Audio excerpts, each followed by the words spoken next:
wabarakatuh. Bertemu lagi dengan channel Widiarto 83 Mobil Balikpapan. Kali ini kita akan membahas komponen-komponen suplai pump teman-teman ya pada common rail. Jadi kita tahu suplai pump pada common rail ini adalah berfungsi untuk membangkitkan tekanan untuk menginjeksikan bahan bakar melalui injektor pada common rail. Jadi memang untuk pompa mesin diesel itu ada dua ya. Yang satu itu adalah pompa injeksi. Pompa injeksi itu ada yang tipe distributor dan inline. Dan secara fungsi keduanya itu sama untuk menghasilkan tekanan dan menginjeksikan ke nozzle sesuai dengan timing penginjeksian. Tapi kalau suplai pump ini berbeda teman-teman ya. Jadi suplai pump ini tugasnya untuk membangkitkan tekanan yang mana tekanan tersebut akan standby pada common rail ya. Sehingga solar atau bahan bakar solar itu siap diinjeksikan oleh injektor common rail. Untuk tekanan sendiri secara umum ya, secara umum itu adalah 23 sampai 33 megapascal pada saat mesin idle. Jadi kalau idle tidak tercapai di range tersebut, maka mesin bisa hidup kalau ada tekanannya, tapi kalau nggak sampai segitu biasanya sinjal atau hidup sebentar terus mati seperti itu. Oke, komponennya apa aja? Ini langsung saya sebutkan teman-teman. Pertama bagian besarnya ini ya. Ini adalah pump housingnya, rumahnya. Jadi pump housing ini di sini ada tempat terpasangnya berbagai macam komponen sehingga menghasilkan tekanan tinggi. Kemudian di pump housing ini yang belum saya lepas, ini ada strainernya teman-teman ya. Nah ini strainer. Jadi kalau mesin diesel low power kita bisa membuka strainernya itu juga. Tapi strainer ini posisinya dibalik.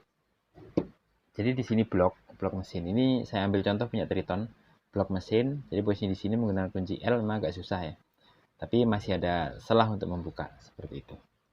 Kemudian di bawah di sini ini adalah katup untuk mengatur atau untuk mengirimkan tekanan dari feed pump di sini menuju ke ruang tekan pada suplai pump ini sendiri seperti itu. Oke, ini housingnya teman-teman ya, housing. Kemudian suplai pump ini digerakkan oleh timing bell pada mesin diesel seperti itu. Ini untuk Triton. Kemudian yang lain ini adalah namanya feed pump. Feed pump ini terdiri dari housing luarnya ini teman-teman ya. Kemudian di sini ada pompanya yang tipenya adalah trochoid untuk membangkitkan tekanan. Kemudian di sini juga ada o-ring teman-teman ya, o-ring di sini yang akan terpasang di bodi pompa. Kemudian ini terpasang seperti ini di bodi pompa seperti ini ya, di bodi pompa. Kemudian ini akan berputar, digerakkan oleh shaft teman-teman. Shaft seperti ini. Nah, ini kan ada cowakannya ya, ada cowakannya teman-teman. Nah, itu ada cowakannya di sini. Ini terpasang nanti ada pinnya di sini untuk mengunci supaya tidak berputar bebas. Nah, feed pump ini fungsinya untuk menarik solar dari tangki menuju ke filter, kemudian menuju ke strainer, kemudian masuk ke feed pump ini sendiri dan masuk lagi ke ruang tekan pada suplai pump. Seperti itu.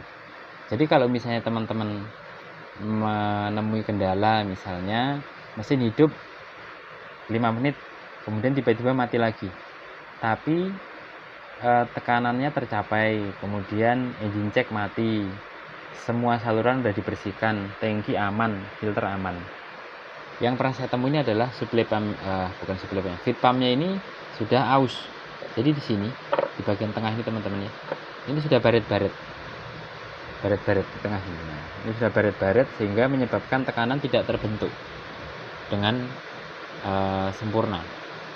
Sehingga pada saat udah lama hidup, maka ada keterlambatan solar yang masuk ke suplai pump sehingga tekanan tidak tercapai, mesin mati seperti itu. Kemudian di sini ada shaft. Shaft ini ada namanya cam shaftnya di tengah ini. atau eccentric shaft, jadi shaft yang tidak sejajar. Dia akan menggerakkan ini. Jadi dengan adanya ini masuk seperti ini teman-teman ya, masuk seperti ini.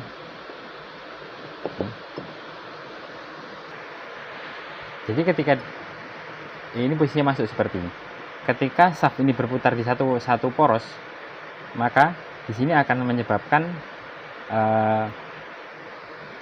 naik turun, pistonnya ini naik turun begini, naik turun, pergerakannya turun. Nah, dia naik turun, naik.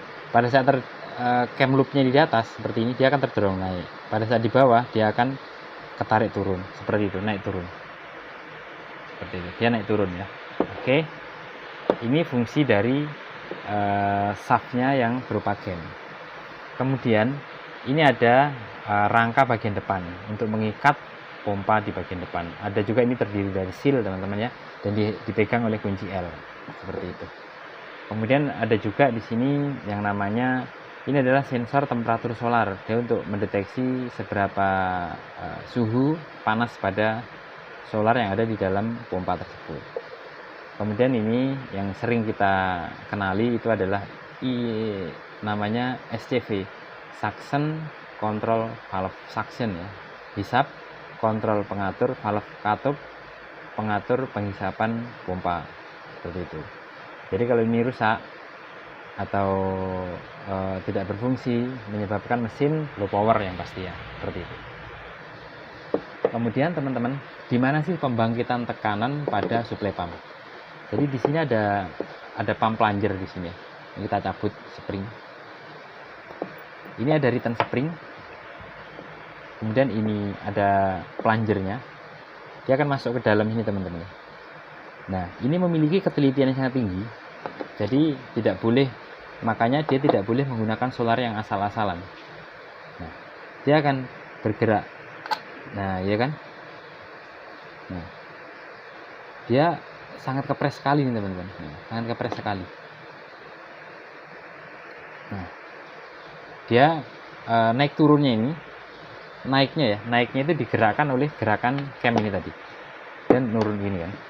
Pada saat dia putarannya seperti ini, nah, camnya ke atas, maka ini akan terdorong, pump plungernya akan terdorong. Kemudian pada saat turun, pada saat ini bergerak turun teman-teman, digerakkan turun, maka piston ini akan bergerak juga turun karena adanya return spring ini, Jadi kan posisinya seperti ini tadi ya.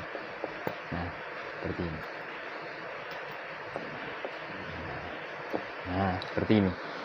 Jadi terdorong, kemudian bergerak, dorong, seperti itu. Begitu terus-menerus pergerakannya. Dia ada dua pump plunger teman-teman ya, sisi kiri kanan. Ini ada dua sini. Fungsinya sama, dia untuk menghasilkan tekanan tinggi.